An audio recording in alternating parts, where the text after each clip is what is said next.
Mailbag episode of Three True Values. I'm your host, James Fletcher. Remember, we will be doing these every other week of the season, so you're welcome to submit questions anytime, and we'll hopefully get to them here. Generally take 3, maybe 4 questions every time that we do this. Generally, it's going to be just questions that I've been asked, whether it's texting with different people, whether that be scouts, fans, other people in the media, and kind of compacting it into this couple of questions that are floating around and that are being talked about. But also would like to get as many suggestions as possible so that we can get the best topics covered. So if you have questions, please submit them. DM me on social media at JDFletch3 everywhere. Or if you have ways to get in contact with me, do so wherever you can. This week, in this shortened little mailbag segment, we're going to talk about 3 topics. First, we will get into Andrew Carr at Kentucky. What are his NBA draft prospects? That's something that I was asked recently, and I thought that's an interesting topic because he's not a guy that we're going to talk about at the top of the draft, or even someone who I'm going to get deep into depth with next week when my top 75 prospects come out at On3. But he is worthy of a conversation, a prospect that I think is interesting enough that we can spend this time talking about here. Then the team that I think is the most underrated right now at this point in the season. I'll answer that question in the middle of the show, and then we'll wrap things up with the question, is this the year for Memphis and Penny Hardaway? They knock off UConn on Monday. Big opportunities the rest of this week in Maui. Is this a turning point for the program? We'll talk about that at the end of the show. But first, yes, let's get into it. Let's talk about Andrew Carr. Transfers from Wake Forest to Kentucky this offseason, of course, is going to be a key part of what the Wildcats want to do this year. This collection of talent coming in from different schools all across the country. He previously played at Delaware before that, a 6'9" forward, a bit of a stretch 4, if you will, but hasn't knocked down the three-pointer at the kind of rate that you might expect to this point in his career. A 34.6% shooter from beyond the arc to this point in his college career across 122 games. So a big sample size there that we have to choose from. Now this year, he's shooting nearly 43% from the three-point line. So what does that mean? I think, yes, small sample size, 5 games played by Kentucky to this point in the season. But if he can continue that clip, if he can shoot 60% from the field, 43% from 3, a 91% free throw shooter right now, and he does that against SEC competition. He does that in these big blue blood games that we're going to see Kentucky play in, facing Kansas, Duke, these big schools. The carryover from what he did at Delaware to Wake Forest, and then from Wake Forest to Kentucky, that's what kind of puts you on the tail end of the second round radar if you're able to carry through with it. Now, if you look at the mold that he's kind of shooting for here, the stretch 4, he's not known as a rim protector. He's not really the guy who's going to guard out in space as that 4 or 5 option. Only averages 4 rebounds a game right now. And while there are other guys on the roster who that's their job, it's something that if you're going to have to transition a little bit from 4 to a 4/5, something that you would want to show a little bit more of. I don't think he can transition up to a 3 really at all, not mobile enough to guard guys, especially at the next level, probably even at the college level, making that sort of jump. So he's kind of boxed in. He's a 4, and he's a stretch player on offense. Well, if you're talking about using that role in the NBA, there are guys who do it. But they're becoming increasingly rare, I feel like, when we look across the league. Now, there was a time when, yes, you would just stick a power forward out there in the corner and let him live there. But we're seeing less and less of that, going much more towards 3-and-D type guys and trying to find people who can do other things. Maybe it's cutting, maybe it's Like I said, just the emphasis on defense if you're going to stick them in the corner. Whatever the case is, whether they go small, whether they go big, this stretch four who's just kind of providing you that corner three on offense is a dying breed in the NBA as we speak. And I think we run through some of the ones that are left, and I think most of them that I can think of that come to mind as comparable talents to Andrew Carr are on the fringes of the NBA. Now, could Andrew Carr go to the G League, excel there, and then earn a spot on an NBA roster? Sure, we see a lot of examples of that, especially in these recent years. The G League has become a great place for these college players who have exhausted their eligibility or just ready for the pro game to go improve what they need to work on and showcase it in front of all these NBA teams with the chance to become something that is now valuable to either the team that has them stashed in the G League or across the league, because unless they're on a two-way contract, they're free to sign anywhere in the NBA if that opportunity presents itself. And we know through injuries, the roster rules in the NBA, which allow for much more fluidity, much more movement, increasing opportunities have become available for these G League guys. Look no further than the Memphis Grizzlies, who have converted multiple guys from G League to two-way and then up to the 15-man roster. So for Andrew Carr, I think that's the path.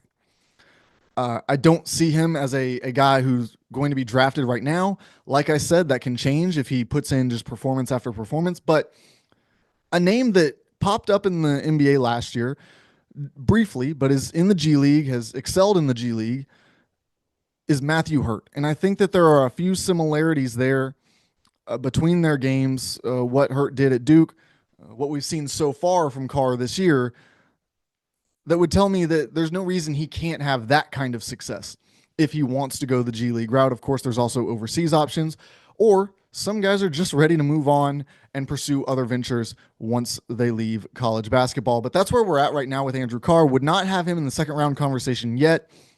He would be on my long list of guys who I'm definitely keeping an eye on as we continue through this season.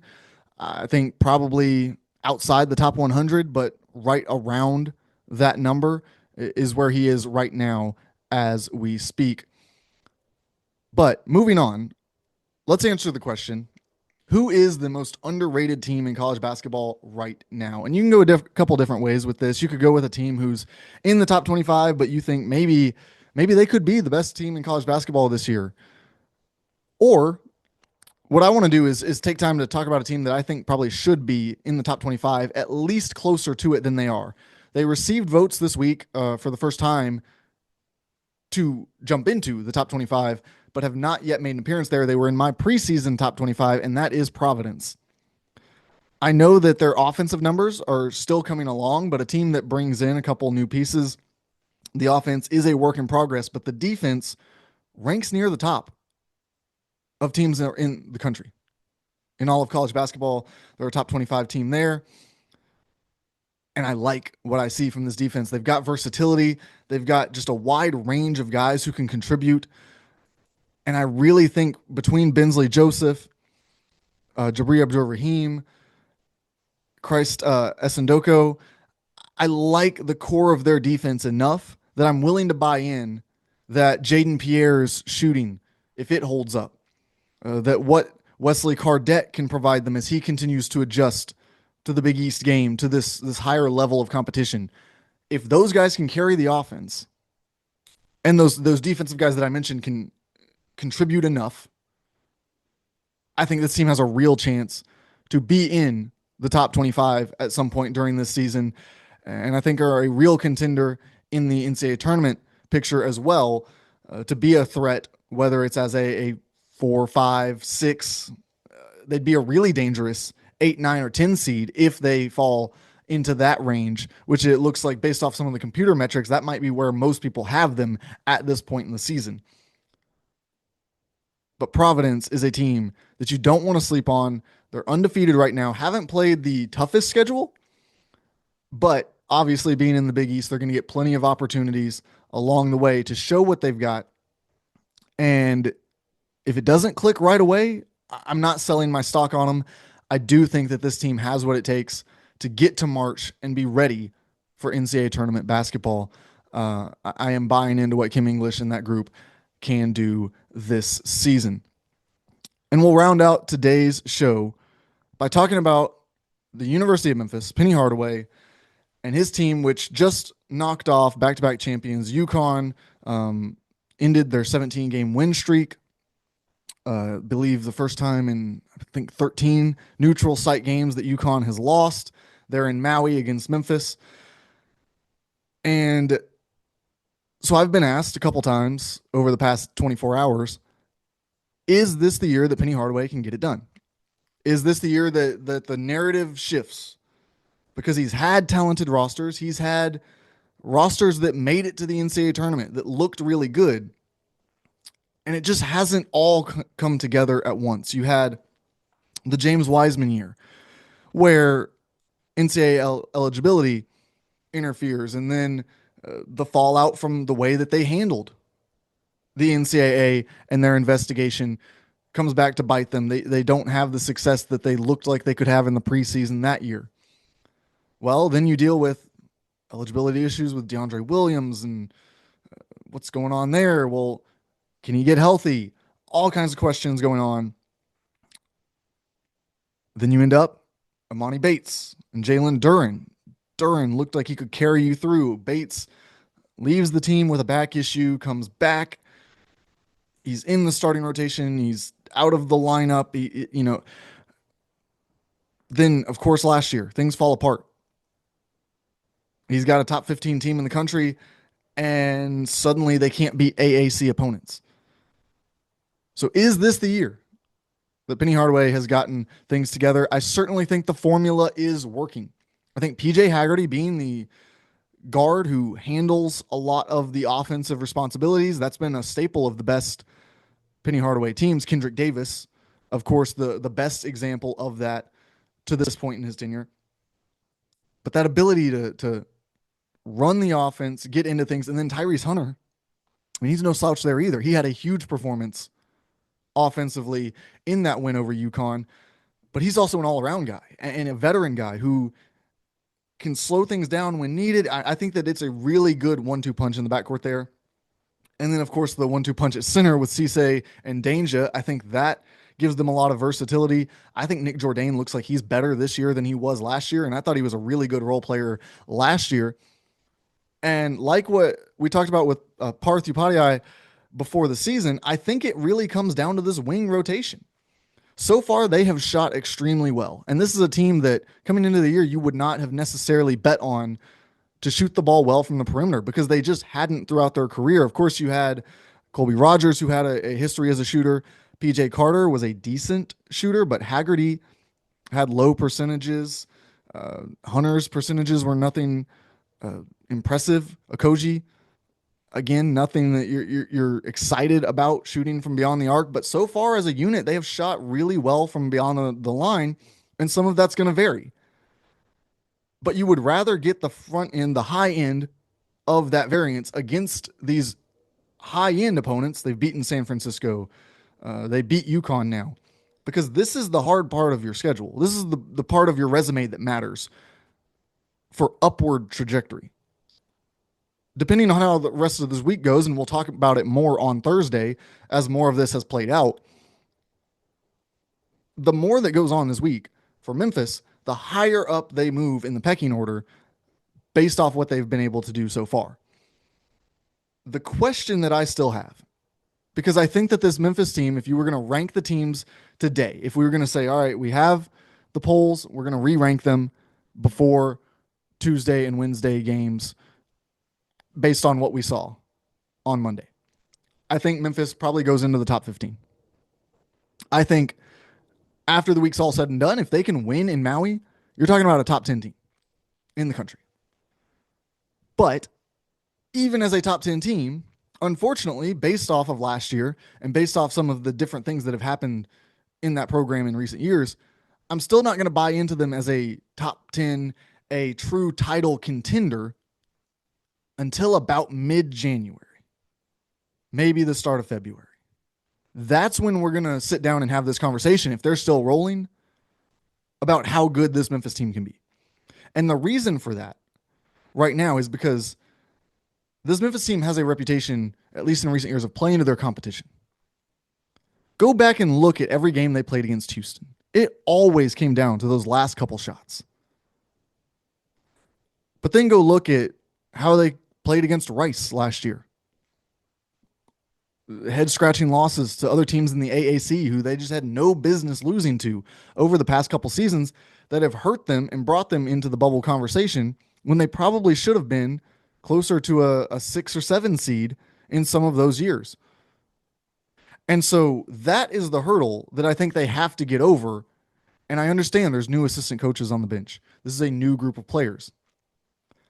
But can they overcome what has repeatedly plagued this team of getting through AAC play unscathed and entering the conference tournament knowing that you're in the field, not having to stress? Because already they have built up a resume that looks like an NCAA tournament resume. They're going to be pretty high up in the bracketology projections when they next come out. So for them, it's about not playing down to the level of competition. It's about holding a standard every game that you go out there. That's what's important for this Memphis team the rest of the way. Of course, they've got more big tests before they get to that point, but I don't question their ability to get up for those. And like I said, I like the way this roster is constructed. I think that they have every opportunity to perform well in those games as they approach. Thanks for tuning into this mailbag episode of Three True Values. We will be back Thursday morning. Might publish earlier than usual so that it's available, whether you're traveling to somewhere for Thanksgiving morning, whether you're traveling back that night, whether you're standing in line for Black Friday, whatever the case, you will have access to some of my thoughts from the Maui Invitational, the Players Era Festival, and the Battle for Atlantis, among other games that might pop up along the way, right here on Three True Values. Thanks for tuning in.